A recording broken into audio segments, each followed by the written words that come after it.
கர்த்தருடைய பரிசுத்த நாமத்திற்கு மகிமை உண்டாவதாக. நன்மை செய்து பாடு அனுபவிப்பதே மேன்மை என்று 1 பேதுரு 3ஆம் அதிகாரம் 17ஆம் வசனத்தில் எழுதப்பட்டிருக்கிற அந்த சத்தியத்தை தியானிக்கப் போகிறோம். இந்த செய்தியை நம்முடைய தேவனாகிய கர்த்தருடைய கிருபையுள்ள கரங்களிலே கொடுத்து ஜெபிக்கலாம். அன்பின் தெய்வமே கர்த்தாவே, நன்றியோடு ஸ்தோத்திரிக்கிறேன். நன்மை செய்து பாடு அனுபவித்த கர்த்தராகிய இயேசு கிறிஸ்து,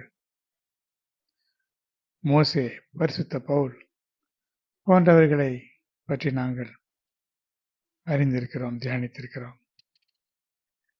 இப்பொழுது நாங்களும் கூட நன்மை செய்து பாடு அனுபவிக்கிற அந்த ஸ்லாக்கியத்தை எங்களுக்கு நாங்கள் பாடு அனுபவித்தால் நாங்களும் பரலோகத்தை சுதந்திரித்துக் கொள்ளலாம், உடன் சுதந்திரருமாமே என்று சொல்லப்பட்டிருக்கிறது.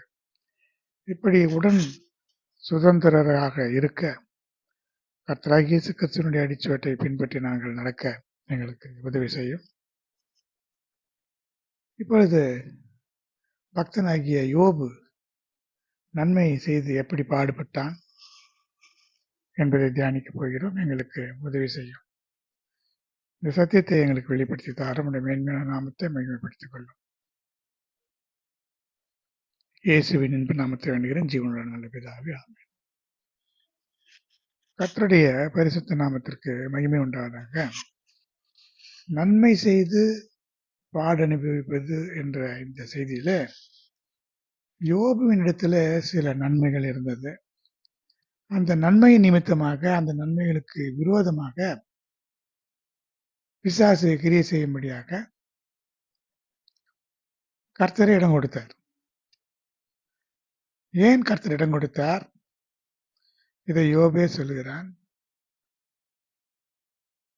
நான் சோதித்து அறிந்த பின்பு சுத்த பொன்னாய் மாறுவேன் என்று. இப்படி உலகத்திற்கு யோபு எப்படிப்பட்டவன் என்பதை உணர்த்தும்படியாகவும், யோபினுடைய முன்னிலைமையை பார்க்கிலும் பின்னிலைமை அதிகமாக ஆசீர்வதிக்கப்படத்தக்கதாகவும் இருப்பதற்காகத்தான் கர்த்தர் இதை அனுமதித்தார். நமக்கும் கூட சில சோதனைகள், வேதனைகள், பாடுகள், உபத்திரவங்கள் தேவனாலே அனுமதிக்கப்பட வேண்டும். நாம சென்று ஏதாவது காரியங்களை செய்து கொண்டு தீமை செய்து பாடு அனுபவிப்பது அது இதில் அடங்காது. தேவன் அங்கீகரித்து, தேவன் அனுமதித்து, அதன் மூலமாக சில தீமைகள் நமக்கு வருமானால் அது தேவன் அனுமதித்தார், அது தேவனுடைய சித்தம். அதன் மூலமாக சில நன்மைகளை தேவன் நமக்கு தரப்போகிறார் என்பதை இந்த யோபின் சரித்திரம் நமக்கு தெளிவாக விளக்குகிறது. இதில் 3 விதமான காரியங்களை தியானிக்க போகிறோம். ஒன்று, அவனுடைய யோபினுடைய நன்மைகள். அடுத்து, யோபு எப்படிப்பட்ட பாடுகளை அடைந்தான் என்பதும், அடுத்ததாக யோபுக்கு கிடைத்ததான ஆசீர்வாதங்கள் எப்படிப்பட்டவைகள் என்ற இந்த 3 செய்திகளையும் இந்த செய்தியிலே 3 விதமான சத்தியங்களையும் நாம் தியானிக்க போகிறோம். இப்பொழுது யோபின் நன்மைகள் என்ன? யோபுக்கு இப்படிப்பட்ட துன்பங்கள் வர காரணம் என்ன? முதலாவதாக அவன் செய்த நன்மை என்ன? அவனுடைய குமாரர் ஒவ்வொருவருடைய வீட்டிலும் விருந்து செய்கிற முறை உண்டு. அப்பொழுது தேவனை தங்கள் இருதயத்திலே தூஷித்திருப்பார்கள் என்று சொல்லி அவர்களை அழைத்து அனுப்பி பரிசுத்தப்படுத்தி அதிகாலமே எழுந்து சர்வாங்க தகன பலிகளை அவருடைய இலக்கத்தின்படி செலுத்துவானாம். யோபு 1 இப்படி சொல்லப்பட்டிருக்கிறது. தன் பிள்ளைகளுக்கு எந்த விதமான தீங்கும் வந்துவிடக்கூடாது. ஒருவேளை இருதயத்திலே தேவனை தூஷித்திருப்பார்கள், வாயிலே அல்ல, இருதயத்திலே நினைத்தாலும் கூட பாவம் தானே. அவன் எப்படிப்பட்ட உத்தமனோ நீதிமானுமாக தன்னுடைய பிள்ளைகளுக்கு செய்கிற நன்மையாக இது இருந்தது. அப்பொழுது சாத்தான் அங்கே வந்து நிற்கிறான் தேவ சமூகத்தில். அப்பொழுது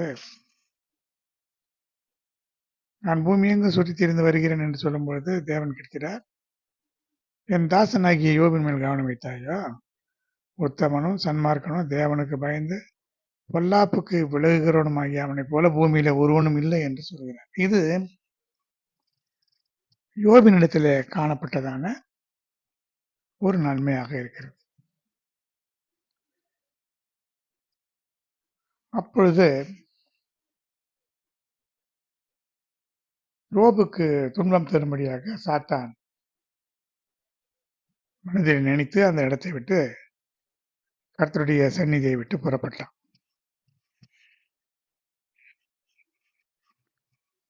அப்பொழுது யோபின் உள்ளங்கால் தொடங்கி உச்சந்தலை மட்டும் கொடிய பொருட்களாலே சாத்தான் யோபை வாதித்தான் என்று யோபு 2 கூறுகிறது. யோபின் நன்மை என்ன? எல்லாவற்றிலும் யோபு பாவம் செய்யவும் இல்லை, தேவனை பற்றி குறை கூறவும் இல்லை. இப்படிப்பட்ட நிலைமை அவனுக்கு வந்த பொழுது யோபு எழுந்து சால்வையை கிழித்து தலையை சிரைத்து தரையில விழுந்து பணிந்து, நிர்வாணியாய் தாயின் கர்ப்பத்திலிருந்து வந்தேன், நிர்வாணியாய் திரும்புவேன். கர்த்தர் கொடுத்தார், கர்த்தர் எடுத்தார், கர்த்தருடைய நாமத்துக்கு ஸ்தோத்திரம் என்று சொன்னான் தவிர வேறு ஒன்றும் அவன் சொல்லவில்லை. இதுவும் யோபினிடத்திலே காணப்பட்ட நன்மையாக இருக்கிறது. இப்படி அவன் ஒரு ஓட்டை எடுத்து தன்னை சுரண்டி கொண்டு சாம்பலிலே உட்கார்ந்திருந்த பொழுது யோபின் மனைவி அவனை பார்த்து, நீர் இன்னும் உடைய உத்தமத்தில் உறுதியா நிற்கிறீரோ? தேவனை தூஷித்து ஜீவனை விடும் என்று சொல்கிறார். யோபு 2 9-10 இந்த நிகழ்ச்சி சொல்லப்பட்டிருக்கிறது.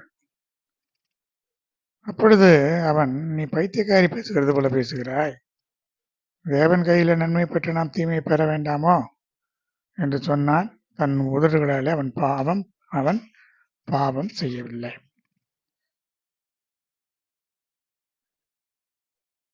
பிசாசினுடைய குறிக்கோள் என்ன? அவன் தேவனை தூஷிக்க வேண்டும். நீர் அவனுடைய மாம்சத்தை தொடுவீரானால் உம்முடைய முகத்துக்கு முன்பாக தூஷிக்கானோ பாரும் என்று தானே சொன்னான். அதனால யோபின் மனைவியை ஆயுதமாக பயன்படுத்த பிசாசு திட்டமிட்டான். ஆனால் யோபு அதற்கு இடம் கொடுக்கவில்லை.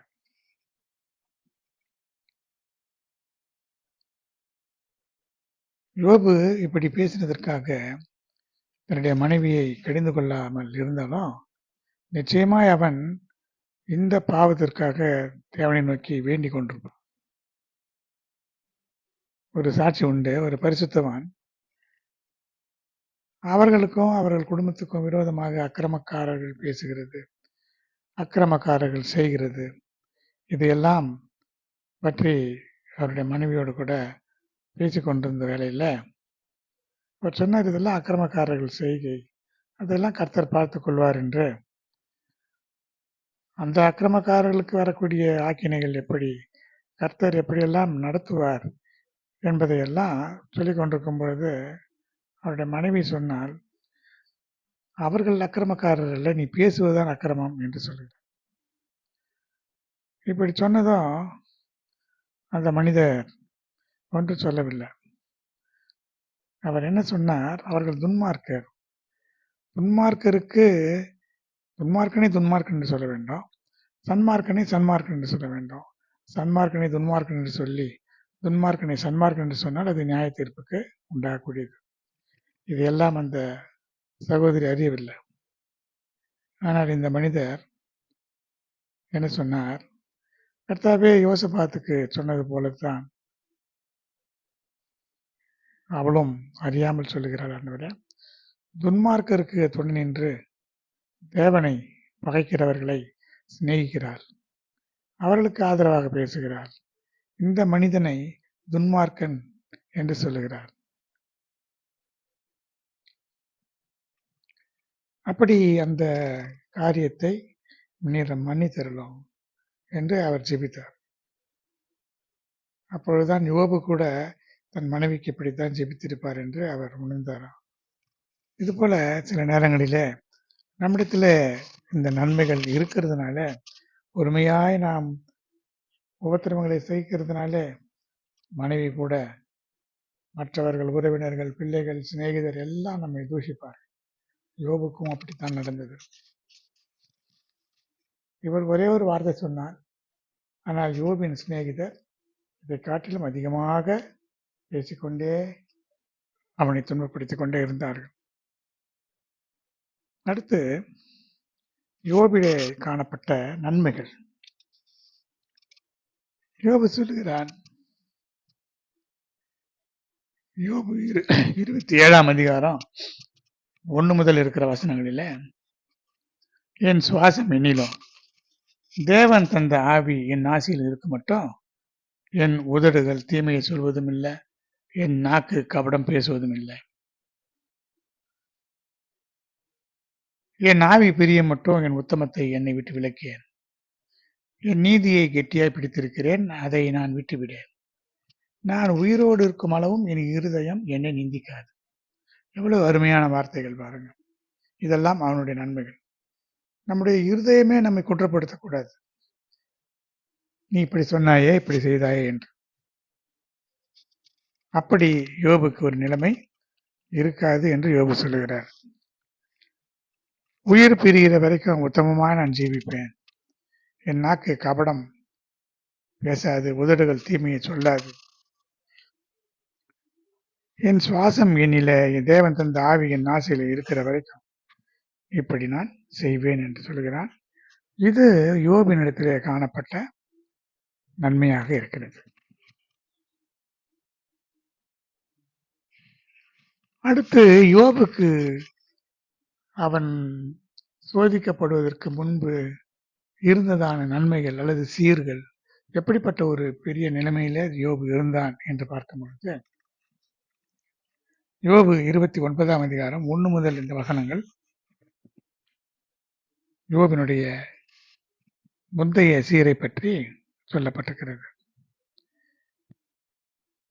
தேவன் என்னை காப்பாற்றி வந்த மாதங்களில் எனக்கு உண்டாயிருந்த சீர் இப்போது இருந்தால் நலமாயிருக்கும். என் தீபம், அவர் தீபம் என் தலைமையில் பிரகாசித்தது. அவர் அருளின வெளிச்சத்தினாலே இருளை கடந்து போனேன். தேவனுடைய ரகசிய செயல் என் கூடாரத்தின் மேல் இருந்தது. சர்வ வல்லவர் என்னோடு இருந்தார். பிள்ளைகள் என்னை சுதந்திருந்தார்கள். பாதங்களை நெய்யினாலே கழுவினேன். கண்மலையில இருந்து எண்ணெய் நதி போல ஓடி வந்தது. அந்த செல்வ நாட்களின் சீர் இப்போது இருந்தால் நலமாயிருக்கும் என்று யோபு அங்கலாய்க்கிறான். இந்த சீர்கள் எல்லாம் இருந்தது என்று சொன்னால் இப்பொழுது இல்லை என்று பொருள். இப்பொழுது இந்த சீர்கள், இந்த வசதிகள் அல்லது இந்த சிறப்புகள் எல்லாம் அவனை விட்டு நீங்கி போயிட்டு, ஏனென்றால் எல்லாம் அவனை விட்டு கடந்து போயிட்டு. அவனுடைய பிள்ளைகள் 10 பிள்ளைகளும் இறந்து போனார்கள். அவனுடைய ஆடு மாடுகள் எல்லாம் ஓட்டி கொண்டு போகப்பட்டன. அவனுக்குரிய செல்வங்கள் எல்லாம் அவனை விட்டு கடந்து போயிற்று. இப்பொழுது அவனோடு கூட இருக்கிறது அவனுடைய மனைவி. அதுவும் அவள் நிந்திக்கிறவளாக இருக்கிறார். ஒரு 7 நண்பர்கள் இருக்கிறார்கள். அவர்கள் இவனை குறை சொல்கிறவர்களாக இருக்கிறார். இவ்வளவுதான். அவனுடைய சீர் இருந்த பொழுது என்ன நடந்தது? பட்டண வீதியிலே வாசலுக்கு புறப்பட்டு போய் வீதியிலே ஆசனத்தை போடும்போது வாலிபர் ஒளிந்து கொள்வார்கள், முதியோர் எழுந்து நிற்பார்கள், பிரபுக்கள் தங்கள் வாயை பொத்திக் கொள்வார்கள், பெரியோரின் சத்தம் அடங்கி வாயோடு ஒட்டிக்கொள்ளும். என்னை கேட்ட காது பாக்கியவான் என்றது, கண்ட கண்கள் எனக்கு சாட்சிட்டது. முறையிடுகிற ஏழை திக்கற்ற பிள்ளைகள் உதவியற்றவனை ரட்சித்தேன். கெட்டுப்போக இருந்தவனுடைய ஆசீர்வாதம் என் மேல் வந்தது. விதவையின் இருதயத்தை கம்பீரிக்க பண்ணினேன். இப்படி குருடனுக்கு குருடனுக்கு கண்ணாக, சப்பானிக்கு காலமாக இருந்தேன். நீதி எனக்கு உடுப்பாக இருந்தது, நியாயம் எனக்கு சால்வையும் பாகையுமாக இருந்தது. இப்படி அவன் தன்னுடைய நன்மைகளை எல்லாம் என்னவெல்லாம் செய்தான் என்பதையெல்லாம் சொல்லிக்கொண்டே போகிறான். இப்படி இன்னும் என்ன செய்தான்? எளியவர்களுக்கு தகப்பனாய் இருந்து நான் அறியாத வழக்கை ஆராய்ந்து பார்த்தேன். அநியாயக்காரர்களுடைய கடவாய்ப்பற்களை உடைத்து அவர்கள் பறித்ததை அவர்கள் பற்களில் இருந்து பிடுங்கி திரும்பவும் அற்பமானவர்களுக்கு கொடுத்திருக்கிறான். இப்படி எனக்கு என் பேச்சுக்கு பேசாமல் இருந்தார்கள். என் வசனம் அவர்கள் மேல் துளி துளியாய் விழுந்தது. மழைக்கு காத்திருக்கிறது போல எனக்கு காத்திருந்தார்கள். நான் அவர்களை பார்த்து நகைக்கும் போது அவர்கள் துணிகரம் கொள்ளவில்லை, என் முகக்கலையை மாறச் செய்யவும் இல்லை. ஏனென்றால் யாரும் இவனுக்கு எதிர்த்து நிற்கவில்லை, எதிர்த்து பேசவில்லை. துக்கிக்கிறவர்களை தேற்றரவு பண்ணுகிறவனை போல இவன் இருந்ததாக சொல்கிறான். ஆனால் இப்பொழுது இவனுக்கு இருக்கிறதான நிந்தைகள் என்ன, அவமானங்கள் என்ன, இவனுடைய நன்மைக்கு என்ன தீமைகள் இருக்கிறது என்றால், இவ்வளவு சீரும் சிறப்புமாக இருந்த யோபுக்கு இப்பொழுது அவனுடைய ஊரில, சமுதாயத்தில் இருக்கிற மக்கள் எப்படி அவனிடத்தில் நடந்து கொள்கிறார்? இப்பொழுதோ என்னிலும் இளவயதானவர்கள் என்னை பரியாசம் பண்ணுகிறார். இவருடைய பிதாக்களை நான் என் மந்தையை காக்கும் நாய்களோடு வைக்கவும் வைக்கப்பட்டிருப்பேன். யோபு 30ஆம் அதிகாரம் 1 முதல் இருக்கிற வசனங்களில பார்க்கலாம். இப்படி மிகவும் அற்பமானவர்கள், அந்த அற்பமானவருடைய பிள்ளைகள், அற்பமானவர்கள் பண்ணால் கூட பரவாயில்லை, வயதிலே குறைந்தவர்கள், இளவயதானவர்கள் என்னை பரியாசம் பண்ணுகிறார்கள்.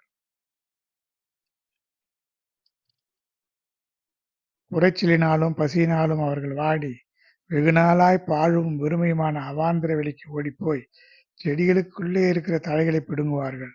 காட்டு பூண்டுகளின் கிழங்குகள் அவருக்கு ஆகாரமாக இருந்தது.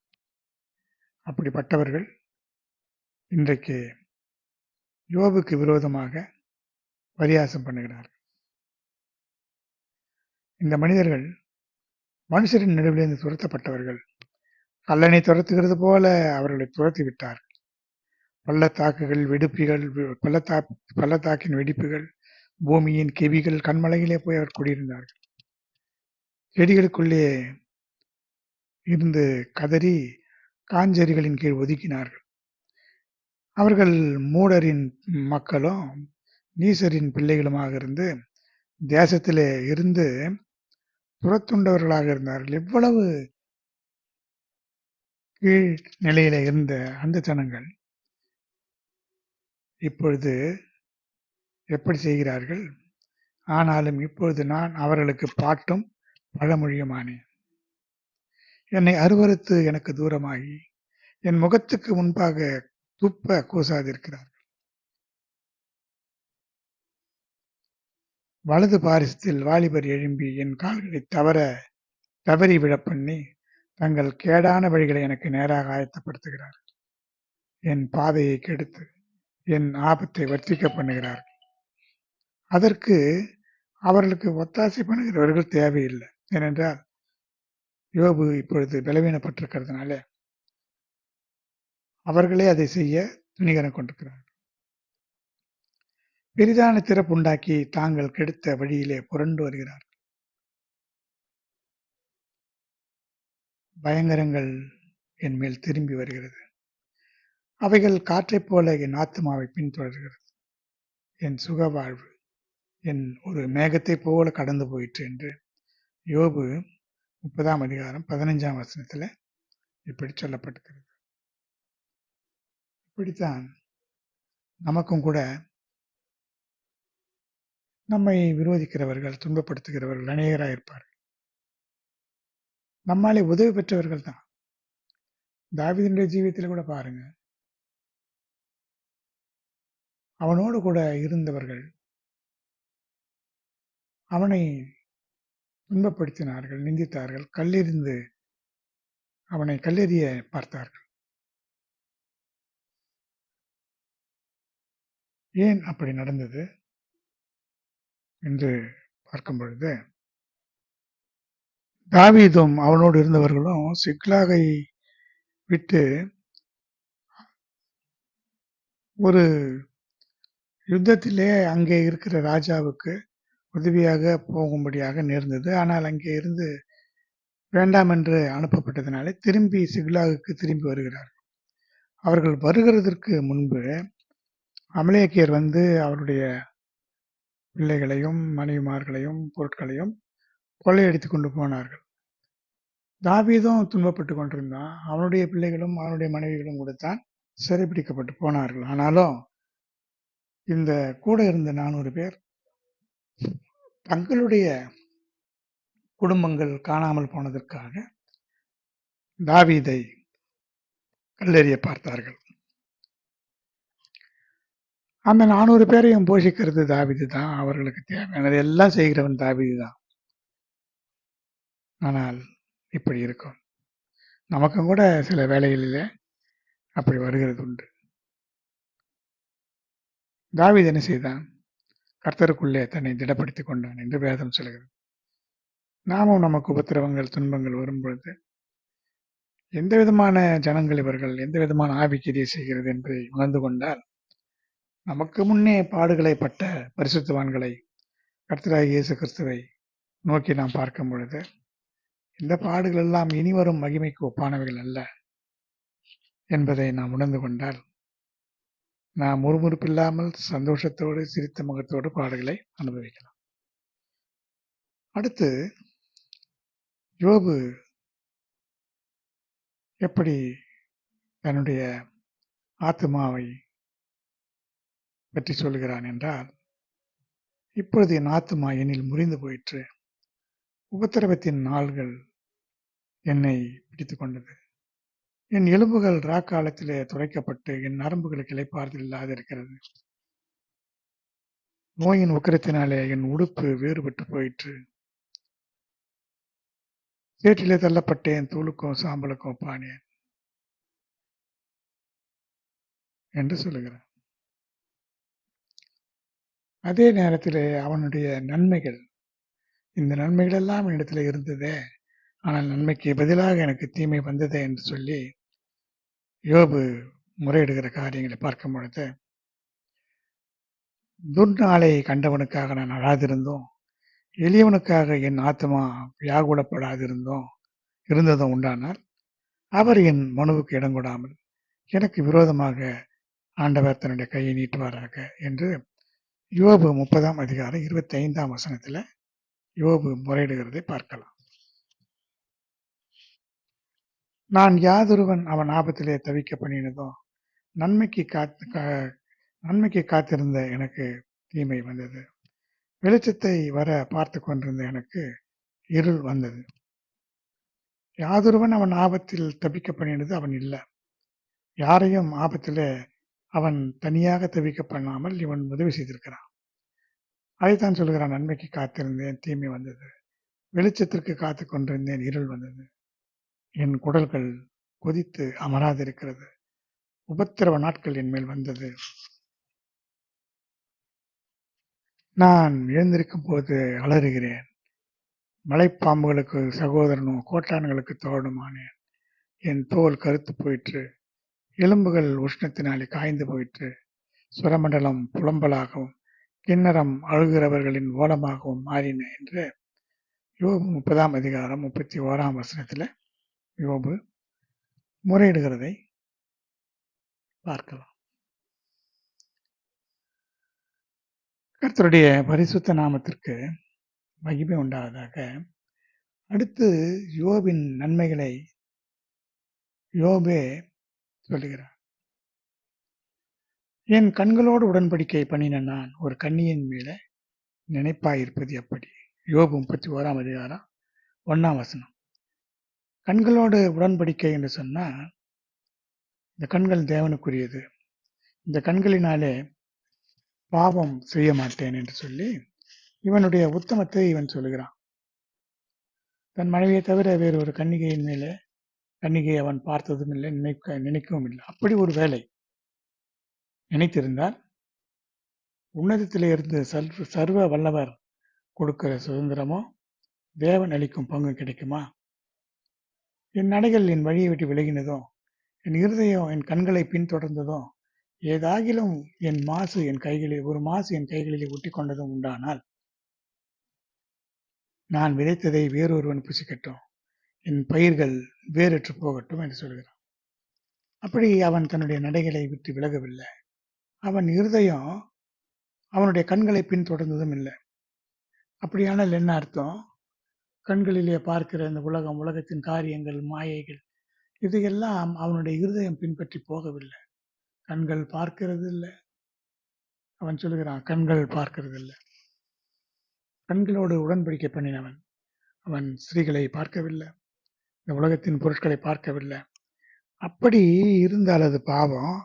அப்பொழுது நான் விதைத்ததை வேறொருவன் புசிப்பான், என் பயிர்கள் வேறற்று போகட்டும் என்று சொல்லுகிறான். இதைத்தான் பிரயாசத்தின் பலன் நாமே அனுபவிப்பது என்பது. இது ஒரு ஆசீர்வாதம். பிரயாசத்தின் பலனை வேறொருவன் அனுபவிக்கிறான் என்று சொன்னால் அது நாம் தேவனுக்கு விரோதமாக காரியங்களை செய்கிறோம். இஸ்ரேல் புத்திரர்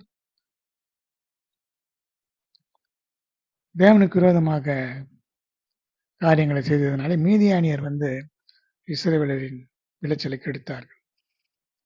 அப்படி அந்த காரியத்தை தான் யோபு சொல்கிறார். அடுத்து, என் மனம் யாதொரு ஸ்திரீயின் மேல் மயங்கி அயலானுடைய வாசலை நான் எட்டி பார்த்ததுண்டானார். அப்பொழுது என் மனைவி வேறொருவனுக்கு மாவரைப்பாளாக, வேற்று மனிதர் அவள் மேல் சாய்வார்களாக. அது தோஷம், நியாயாதிபதிகளாலே விசாரிக்கப்படும் அக்கிரமம். இது பாதாள பரியந்தம் பட்சிக்கும் அக்னியாய் என் சம்பத்தையெல்லாம் நிர்மூலமாகும். இப்படி வேறொரு ஸ்திரீயின் மேலே மயங்கி ஒருவன் செல்லும்போது அவனுடைய மனைவி அந்த அக்கிரமத்துக்கு உட்படுவாள். இது பாதாள பரியந்தம் வரைக்கும் பட்சிக்கிற அக்னியாக நியாயாதிபதிகளால் விசாரிக்கப்படக்கூடிய அக்கிரமமாக இருக்கும். சம்பத்தை எல்லாம் நிர்மூலமாக்குமா. ஒரு ஸ்திரீயை பின்தொடர்ந்து போகிறவன் அவனுடைய ஸ்திரீகளுக்கு அது பங்கமாக இருக்கும். தாவீது கூட அப்படித்தான். பத்சேபாள் விஷயத்திலே தேவனுக்கு விரோதமாக பாவம் செய்து அந்த இரத்தப்பழி இருந்ததினாலே அவனுடைய வீட்டிலே இருந்ததான அவனுடைய மறுமனையாட்டிகள் 10 பேர் அவனுடைய சொந்த குமாரனாகிய அப்சலோமினாலே எல்லாருடைய கண்களுக்கு முன்பாக அவமானப்படுத்தப்பட்டான். இதைத்தான் யோபு சொல்லுகிறார்.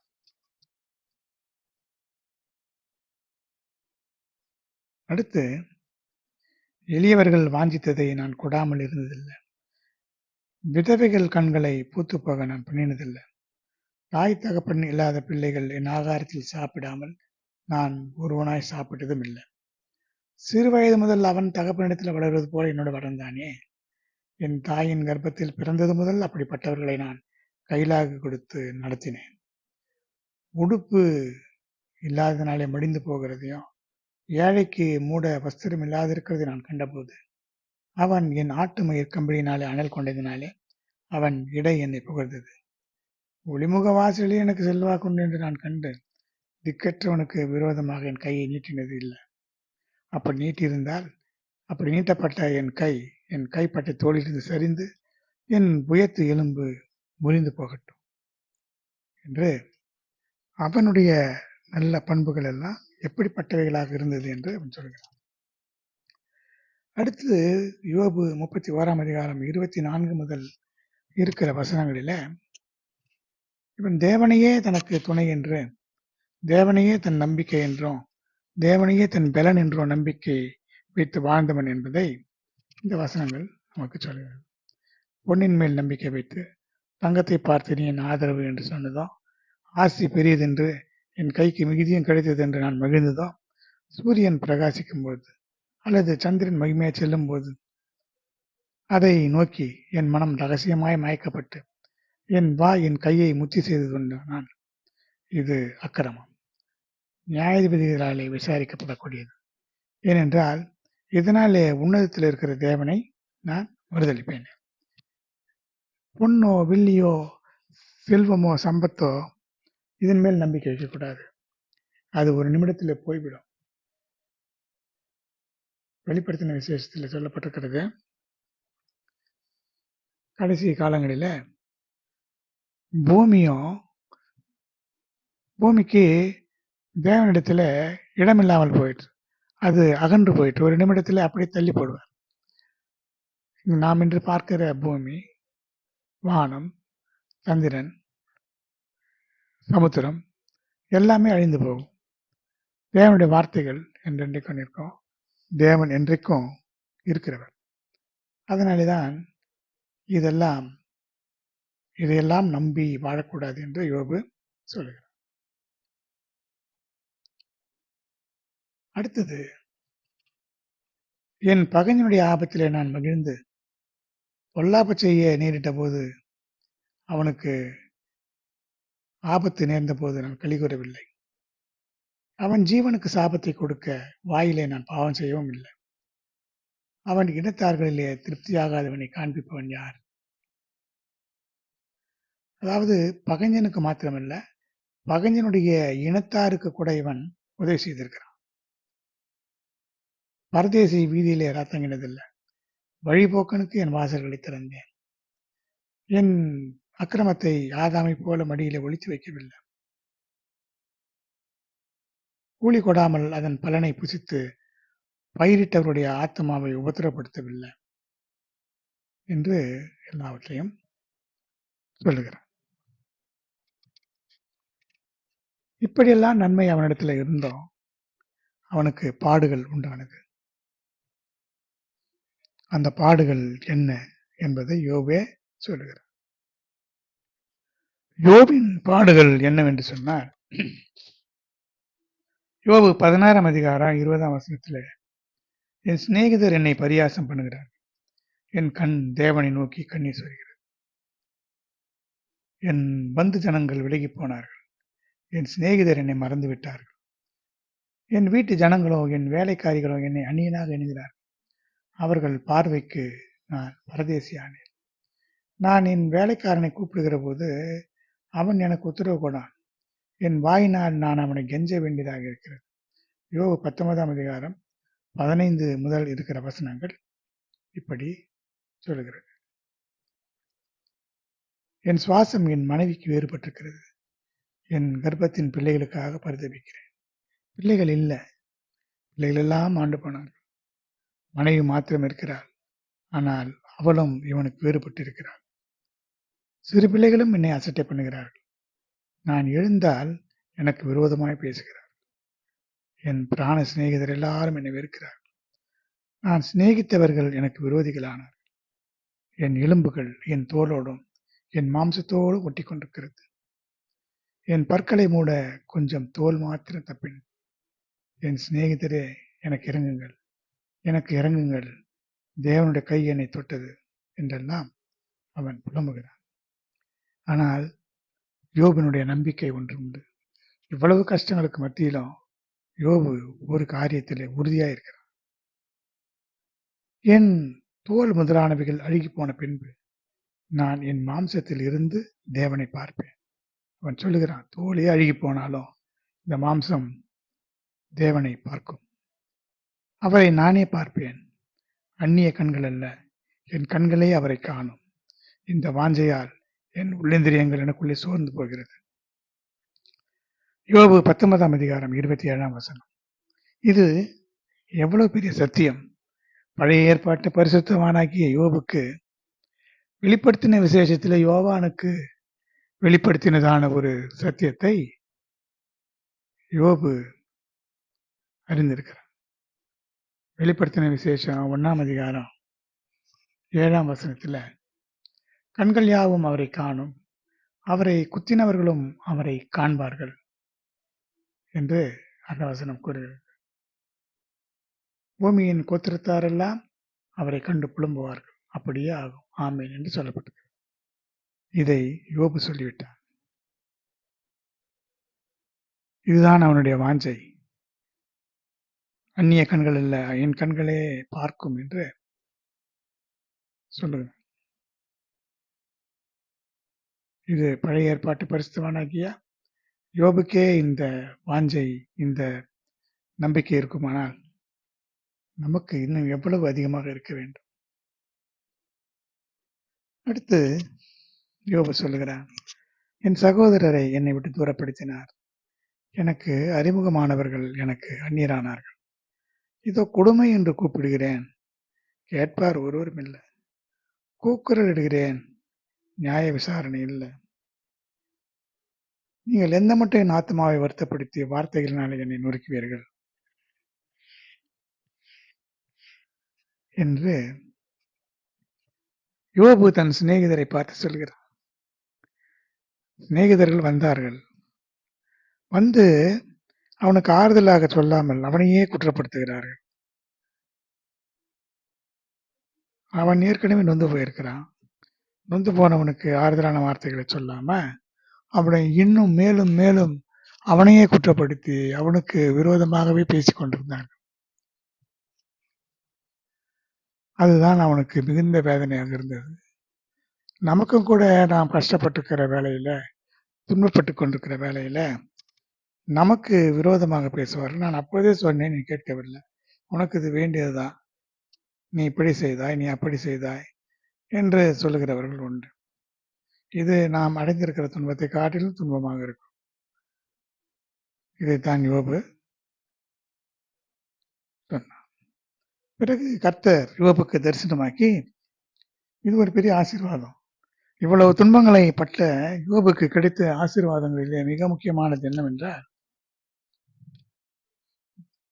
தேவனாகிய கர்த்தரே அவனுக்கு வெளிப்பட்டு பல உலகத்தின் ரகசியங்களை, அதிசயங்களை, படைப்பின் அனுபவங்களை எல்லாம் சொல்லிக் கொடுக்கிறார். இப்படியெல்லாம் இருந்தது, இப்படியெல்லாம் நடக்கும், இதையெல்லாம் நீ அறிவாயா, நீ அப்போது பிறந்தாயா என்றெல்லாம் கேட்கும் பொழுது அவன் தன்னுடைய பார்வைக்கு நீதிமானாக தன்னை பற்றி சொல்லிக் கொண்டிருந்தான். ஆனால் தேவனை பார்த்ததும் தேவனுடைய நீதி அவனுக்குள்ளே கிரியை செய்தது.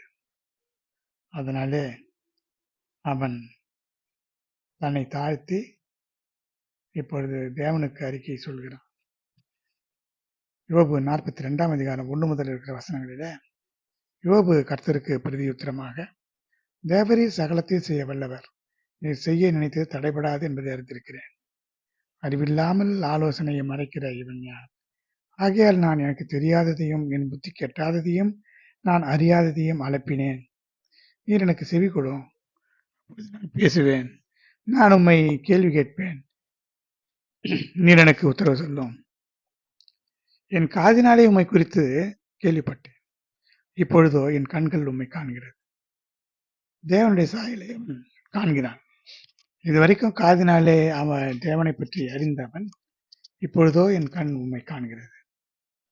ஆகையால் நான் என்னை அருவருத்து தூளிலும் சாம்பலிலும் இருந்து மனஸ்தாபப்படுகிறேன் என்று சொன்னான். கர்த்தர் இந்த வார்த்தைகளை யோபோடு பேசின பிறகு எலிப்பாஸ் என்கிறதான யோபினுடைய சிநேகிதரை பார்த்து, உன் மேலும் உன் 2 சகோதரர் மேலும் எனக்கு கோபம் மூழ்கிறது. என் தாசனாகிய யோபு பேசினது போல நீங்கள் என்னை குறித்து நிதானமாக பேசவில்லை. ஆகையால் நீங்கள் 7 காளைகள் 7 ஆட்டுக்கடாக்கள் இதெல்லாம் எடுத்துக்கொண்டு போய் யோபினிடத்தில் உங்களுக்காக சர்வாங்க தகன பலிகளை இடுங்க, யோபும் உங்களுக்காக வேண்டுதல் செய்வான், நான் அவன் முகத்தை பார்த்து உங்களுக்கு உங்கள் புத்தியினத்துக்கு தக்கதாக நடத்தாதிருப்பேன் என்று சொல்கிறார். அப்பொழுது அவர்கள் அப்படியே செய்தார்கள். அப்பொழுது கர்த்தர் யோபின் முகத்தை பார்த்தார். ஏன் பார்த்தார்? யோபு மன்னிக்கிறானா, யோபு மன்னித்து அவர்களுக்காக வேண்டுதல் செய்கிறானா என்று யோபின் முகத்தை பார்த்தார். நமக்கு விரோதமாய் கிரி செய்கிறவர்களை பற்றி நாம் என்ன செய்கிறோம் என்பதையும் நம்முடைய இருதயத்தையும் நம்முடைய முகத்தையும் தேவன் பார்ப்பார். இப்படி யோபு தன் சிநேகிதருக்காக வேண்டுதல் செய்தபோது கர்த்தர் யோபினுடைய சிறையிருப்பை மாற்றினார். யோபுக்கு முன் இருந்த எல்லாவற்றை பார்க்கலும் இரண்டத்தனையாக அவனுக்கு தந்தருளினார். இப்படி அவனுடைய சகோதரர் சகோதரிகள் அறிமுகமானவர்கள் எல்லாரும் வந்து அவனுடைய போஜனம் பண்ணி அவனுக்கு ஆறுதல் சொல்லி ஒவ்வொருவனும் தன் தங்க காசையும் பொன் ஆபரணத்தையும் அவனுக்கு கொடுத்தார். யோபின் முன்னிலைமையை பார்க்கிலும் பின்னிலைமையை ஆசீர்வதித்தார். 7000க்கு பதிலாக 14,000 ஆடுகள், 3000 ஒட்டகத்துக்கு பதில் 6000 ஒட்டகங்கள், 500 ஏர் மாடுகளுக்கு பதிலாக 1000 ஏர் மாடுகள், 500 கழுதைகளுக்கு பதில் 1000 கழுதைகள் அவனுக்கு உண்டாயின. முன்பு போலவே 7 குமாரரும் 3 குமாரத்திகளும் அவனுக்கு பிறந்தார்கள். இப்படியாக அவன் பெண்கள், அவனுடைய குமாரத்திகள் சௌந்தரியமான பெண்களாக அந்த தேசத்தில் காணப்பட்டார்கள். அதற்கு பிறகு 140 வருடம் உயிரோடு இருந்து 4 தலைமுறை தன் பிள்ளைகளையும் பிள்ளைகளுடைய பிள்ளைகளையும் கண்டான். யோபு நெடுநாளாக இருந்து பூர்ண வயதுள்ளவனாக மரித்தான் என்று யோபு 42ஆம் அதிகாரம் 17ஆம் வசனம் கூறுகிறது. இப்படி யோபின் வாழ்க்கையில அவன் அடைந்த நிந்தைகள், அவமானங்கள், கஷ்டங்கள், அதே நேரத்தில் யோபுக்கு கிடைத்ததன் ஆசீர்வாதங்கள், இதையெல்லாம் நாம் இப்பொழுது தியானித்தோம். நம்முடைய வாழ்க்கையிலும் கூட இப்படிப்பட்ட நிகழ்ச்சிகள் வரத்தான் செய்யும். இப்படிப்பட்ட நிந்தைகள், அவமானங்கள் இருக்கும். நமக்கு நன்மை இருக்கிறதுனால தான் அந்த நன்மை பெருக வேண்டும் என்பதற்காக கர்த்தர் அனுமதிப்பார். யோபனுடைய முன்னிலைமையை காட்டிலும் பின்னிலைமை அதிகமாயிற்று. யோபு நல்ல சாட்சி உள்ளவனாக இன்றைக்கும் பேசப்பட்டு வருகிறான். யோபு மரித்து போனான், ஆனால் இன்றைக்கும் யோபினுடைய நன்மை பிரசங்கிக்கப்பட்டு வருகிறது. தேவன் அதனால தான் சாத்தானை அனுமதித்தார். சாத்தான் வெட்கப்பட்டு ஓடிப்போனான். யோபனுடைய நீதி விளங்கிற்று. தேவனுடைய நீதி அவனை காத்தது.